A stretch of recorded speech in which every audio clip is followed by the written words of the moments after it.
Tok tok tok. Kakak? Kakak? Kak Mil? Amira terus saja mengetuk pintu kamar kakaknya yang tertutup rapat. Kakak, papa sama mama udah pulang loh. Gadis remaja bermata bulat itu masih sibuk menggedor berkali-kali. Sadar tidak ada jawaban, dia memutuskan untuk membuka pintu walau ragu dan takut. Ceklek. Kakak, panggil Amira. Pelan masih di ambang pintu belum berani masuk. Ya ampun, Amira kaget saat kedua matanya menangkap sosok kakak iparnya yang meringkuk di lantai depan pintu kamar mandi. Kemudian dia berlari ke arah di mana Melisa tergeletak. Kakak bangun! Amira mendekat dan menepuk kedua pipi gembil ibu hamil itu panik. Karena tidak ada reaksi, akhirnya dia bangun untuk menemui mamanya. Mama! Teriaknya terus menerus sambil menuruni tangga. Ada apa? Tanya mama bingung dengan sikap si bungsu yang panik. Kakak mah, ucap Amira dengan mata yang sudah berkaca-kaca. Kenapa kakakmu? Bicara yang benar deh. Mama yang bingung mengguncang bahu si bungsu. Kakak di lantai mah, kata Amira dengan nada getir. Kini air mata mengucur di pipinya. Papa yang langsung bisa menangkap maksud putri kesayangannya itu langsung berlari menaiki tangga menuju kamar Reza. Matanya membelalak saat melihat menantunya tidak sadarkan diri di lantai. Pria parubaya itu langsung memangkuk kepala Melisa dan mencoba menyadarkannya. Mel, bangun nak. Papa terus menepuk pipi Melisa dengan pelan. Papa menoleh saat keributan di depan pintu terjadi. Ya Tuhan Melisa, Mama berteriak panik. Pah, gimana ini? Melisa, Pah. Mama tenang. Mama sekarang telepon ambulan ya, titah Papa. Iya, Mama telepon ambulan. Tapi ponselnya Mama mana ya? Tanya Mama kebingungan sendiri. Dek, ambil ponsel Papa cepat, kata Papa pada si bungsu. Di mana, Pah? Saku Papa, ayo cepat. Amira langsung ikut berjongkok merogoh saku celana untuk meraih ponselnya. Cepat, telepon ambulan. Ya, Pak, jawab Amira. Walau dengan tangan bergetar, namun gadis remaja itu lebih bisa diandalkan daripada mamanya.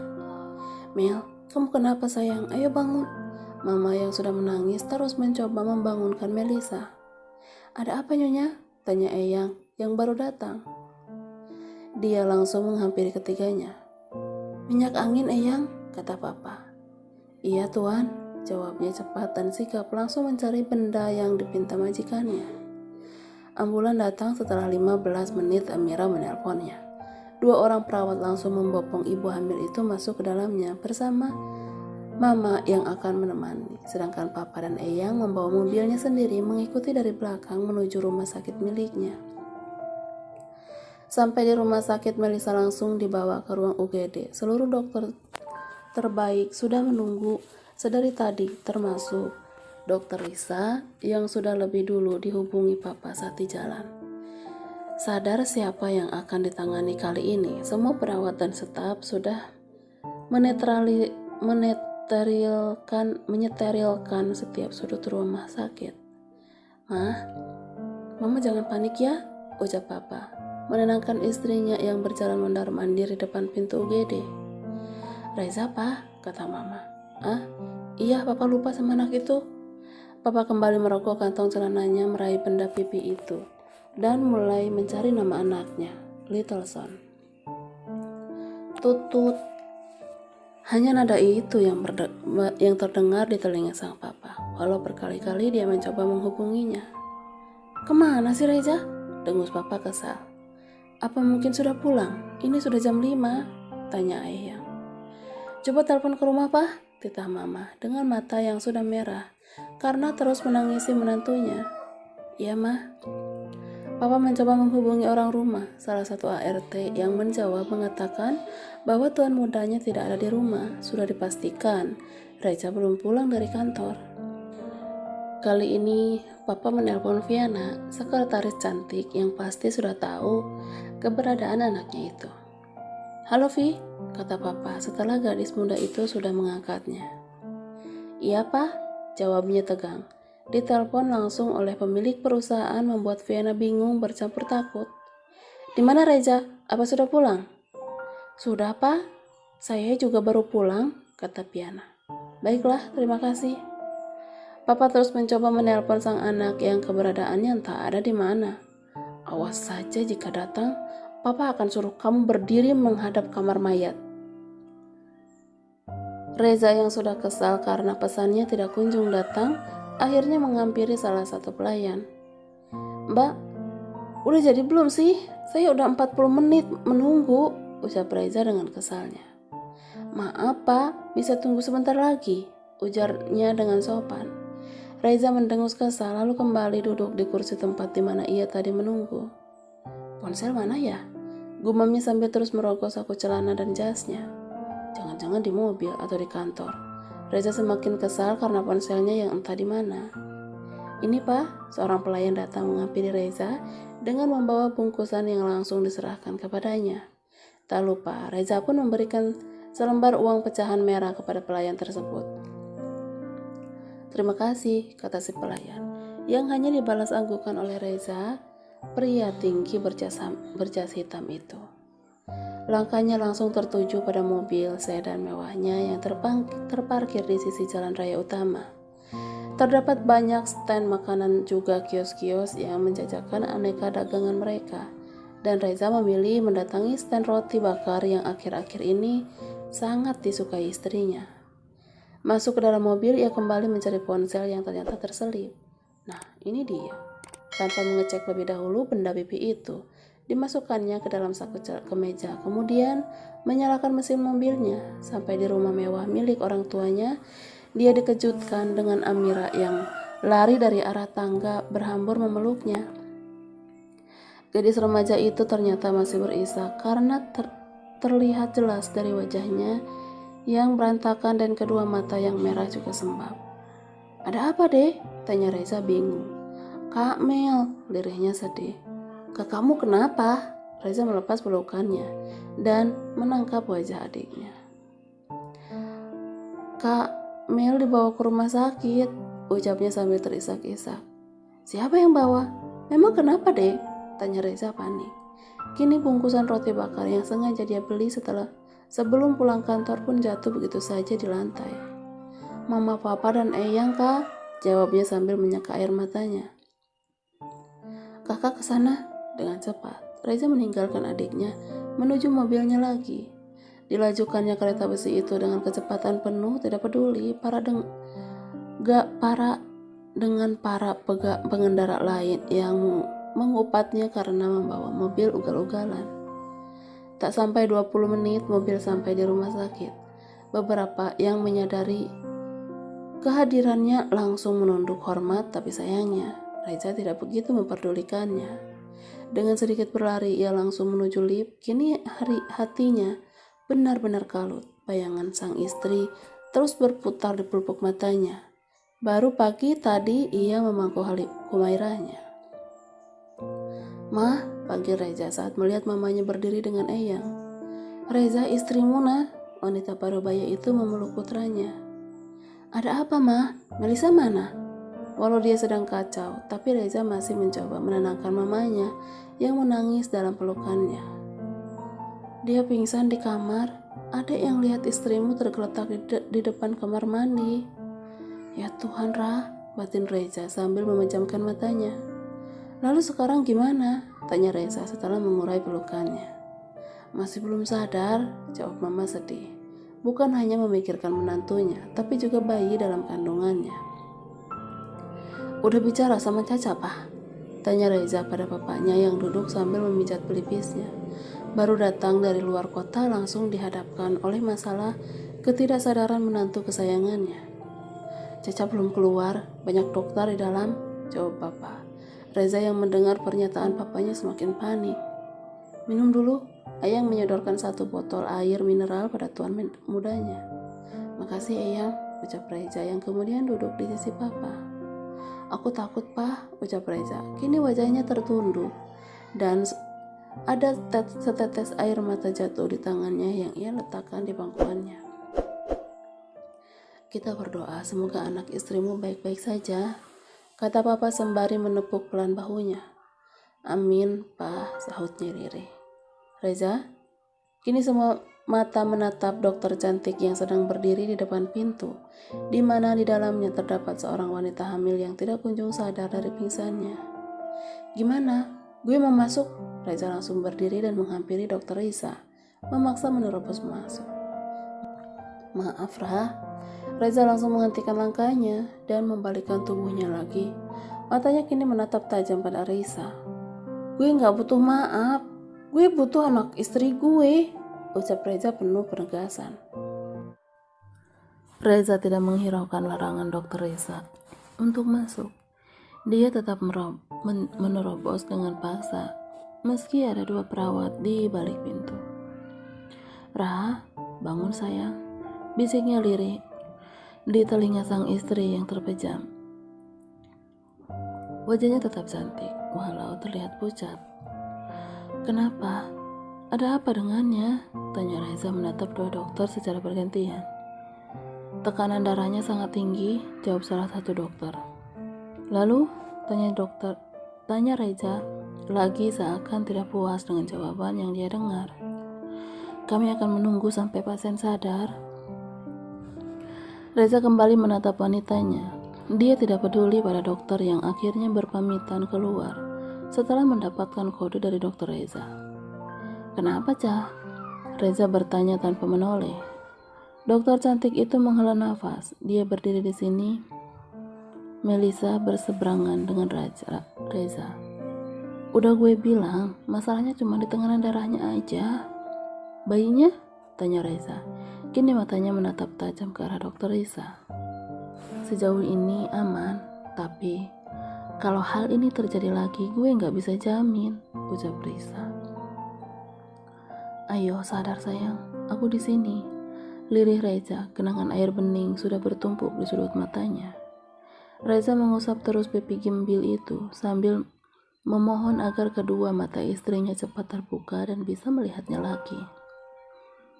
"Apa yang kamu pikirin sampai kayak gini?" gumam Reza tidak habis pikir. "Gimana, Za?" tanya Mama yang mulai mendekat. "Tunggu sadar, Ma."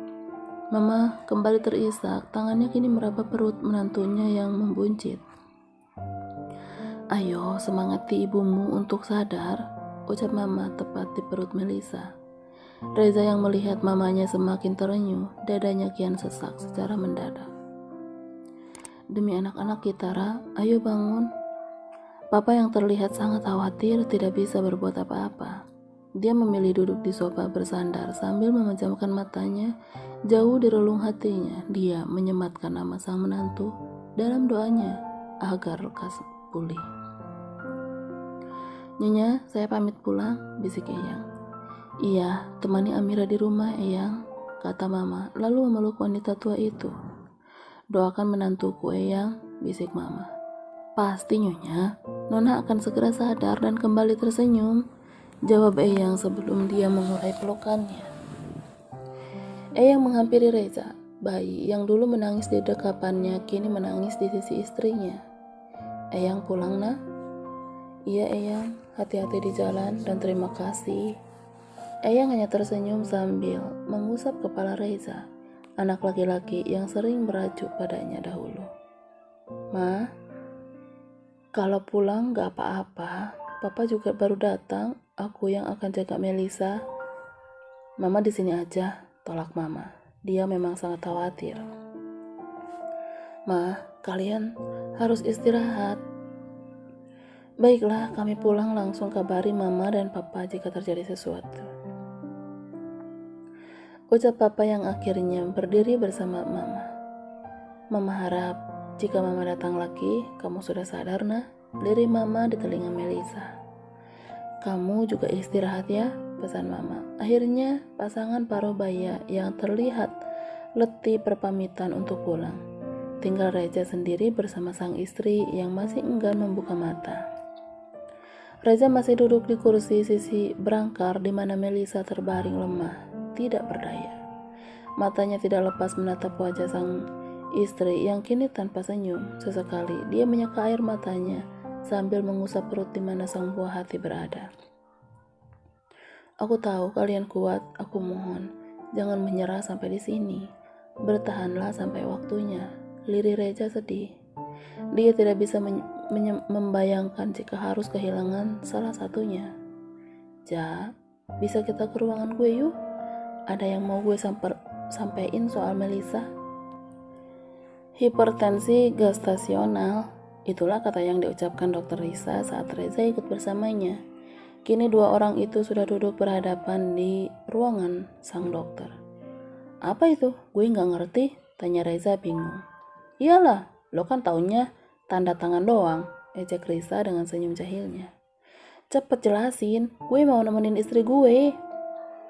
Hipertensi gestasional itu tekanan darah tinggi yang dialami saat kehamilan. Dan parahnya Melissa sangat beresiko mengalami itu karena dia. Terus gue gimana? Lo bisa cariin dia obat kan? Selain lo, dokter mana lagi yang bisa nanganin istri gue? Ucap Reza tidak sabar. Tunggu dong, gue belum selesai ngomong, dengus Risa kesal.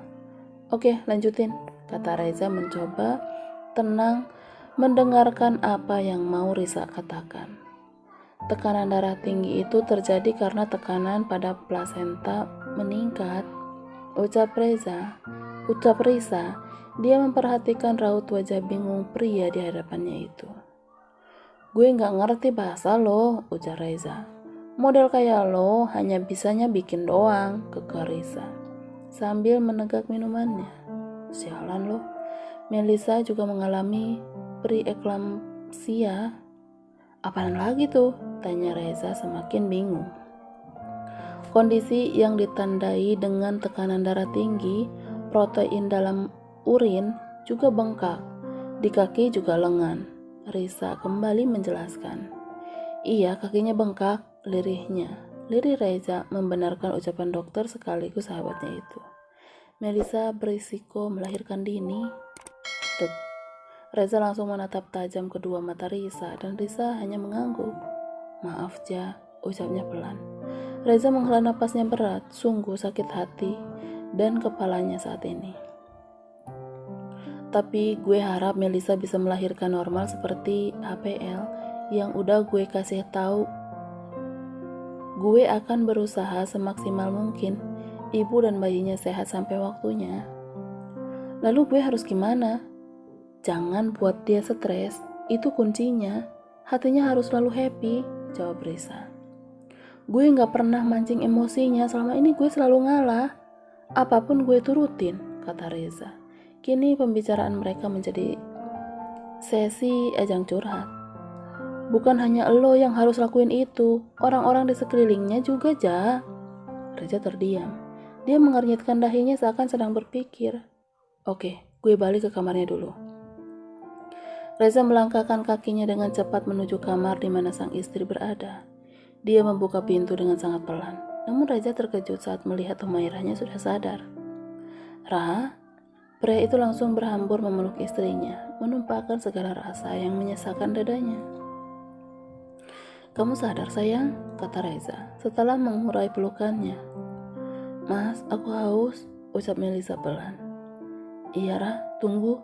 Reza langsung menuangkan air putih ke dalam gelas, kemudian disodorkannya ke mulut sang istri setelah dia membantu Melissa bersandar. Cukup mas, sayang, aku mengkhawatirkan kamu, kata Reza yang sudah menangkup wajah Melissa dengan kedua tangannya. Belum Melissa meluruskan ucapan, tubuhnya kini kembali dipeluk. Jangan begini lagi sayang, aku gak sanggup melihatmu seperti ini. Reza menitikkan air matanya, tangannya terus mengusap punggung sang istri yang biasanya selalu dia lakukan sebelum tidur. Aku mencintaimu, aku akan selalu menjagamu, Ra. Iya mas, maaf, aku sudah membuatmu khawatir, ucap Melissa yang masih dalam pelukan suaminya. Jangan membuat aku cemas lagi ya, pinta Reza. Aku janji mas, aku janji gak akan berulah lagi. Aku akan jadi istri yang baik untukmu. Aku akan selalu menuruti kemauanmu mas. Aku akan jaga anak kita semampuku. Aku akan buat dia lahir ke dunia ini agar mama dan papa bisa bangga. Anak kita akan menjadi kebanggaan orang tuamu mas. Aku janji. Aku janji. Aku mohon. Jangan buang aku layaknya sampah karena aku hanya punya kalian. Reza yang kaget dengan apa yang dikatakan Melisa akhirnya mengurai pelukannya. Apa maksudmu, Ra? Tanya Reza serius. Jangan buang aku, lirihnya sedih sebelum kembali menutup matanya. Ra? Reza kembali berteriak, rasa paniknya berkali-kali lipat saat ini. Dengan sigap dia menekan tombol darurat yang menempel di dinding sisi berengkerat pasien. Sayang, kamu kenapa? Ayo bangun. 3 menit kemudian 2 orang suster datang bersama dokter Risa. Kenapa, Za? Tanya Caca saat masuk ke dalam kamar. Tadi udah sadar tapi pingsan lagi. Dokter Risa langsung memeriksa Melisa dengan sangat cekatan juga teliti. Semua nampak serius terlihat jelas dari raut wajah sang dokter bersama para suster.